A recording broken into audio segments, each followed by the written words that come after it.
Hello students. मैं Narendra मुदोरिया, director of समीक्षा institute. आज मैं आपसे पटवारी परीक्षा के संदर्भ में चर्चा करना चाह रहा हूँ।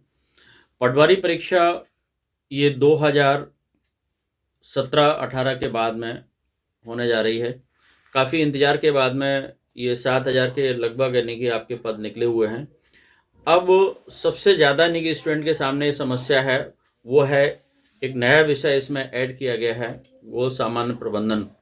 सामान्य प्रबंधन को लेकर के छात्रों के बीच में बहुत ज़्यादा असमंजस की स्थिति बनी हुई है कि हमें किस तरह से इसमें पढ़ना है, क्या पढ़ना है। तो ये एक बहुत कन्फ्यूजन का विषय बना हुआ है। वैसे देखा जाए तो मैनेजमेंट एक बहुत ही आसान सा सब्जेक्ट है। इसमें किसी प्रकार की स्टूडेंट को घबराने की ज़रूरत नहीं है। बस ये है कि अपने सब्जेक्ट को एक सामान्य तौर पर उसको देखना है, जिस तरह से उसके जीवन में प्रबंधन करना होता है, हर क्षेत्र में उसको यानी कि मैनेजमेंट करना होता है।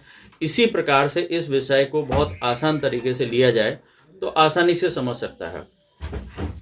वैसे देखा जाए तो मैनेजमेंट एक अपने आप में बहुत बड़ा आज सब्जेक्ट डेवलप हो चुका है, लेकिन यदि हम उसकी प्रबंधन की बात करें तो ये तो यानी कि जब से यानी कि मानव जीवन हुआ है तब से लेकर के आज तक यानी कि हर व्यक्ति या हर समूह को अपने यानी कि काम को एक व्यवस्थित रूप देने के लिए मैनेजमेंट करता रहा है, प्रबंधन करता रहा है। लेकिन आज इसकी विषय की उपयोगिता बहुत ज़्यादा बढ़ती जा रही है, क्योंकि हर क्षेत्र में यानी कि विशेषीकरण किया जा रहा है, स्पेशलाइजेशन किया जा रहा है। इसलिए हर काम को एक बहुत ही बेहतरीन तरीके से, अच्छे व्यवस्थित तरीके से किया जा सके, इसके लिए मैनेजमेंट विषय की आवश्यकता पड़ रही है।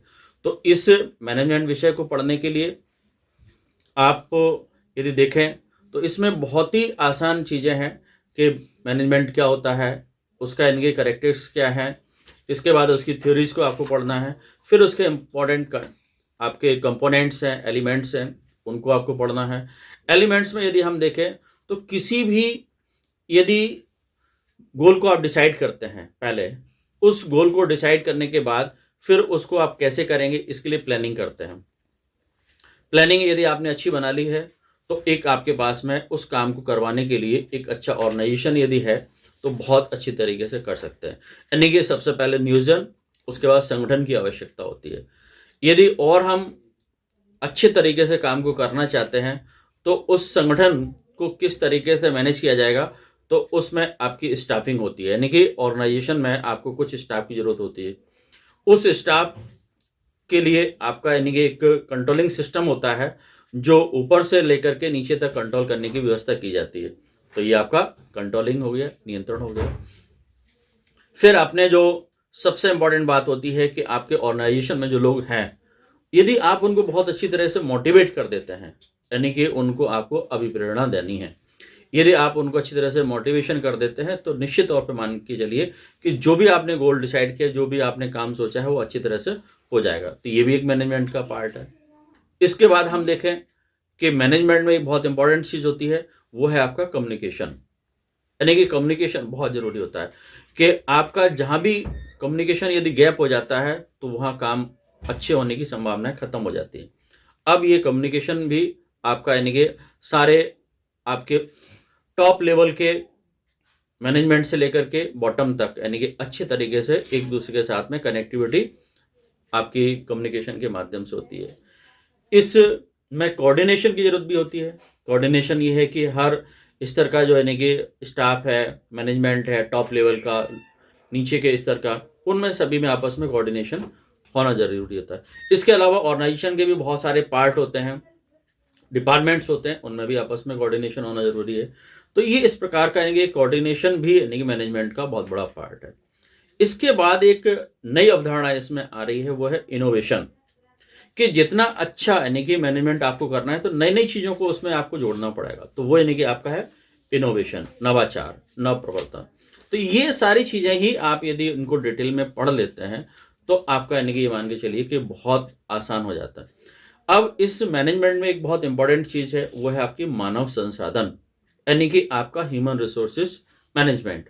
यानी कि मेन चीज़ क्या है कि आप कोई भी काम करते हैं तो उसमें दो चीज़ों की जरूरत होती है, एक आपका मानव की, दूसरी तकनीकी की।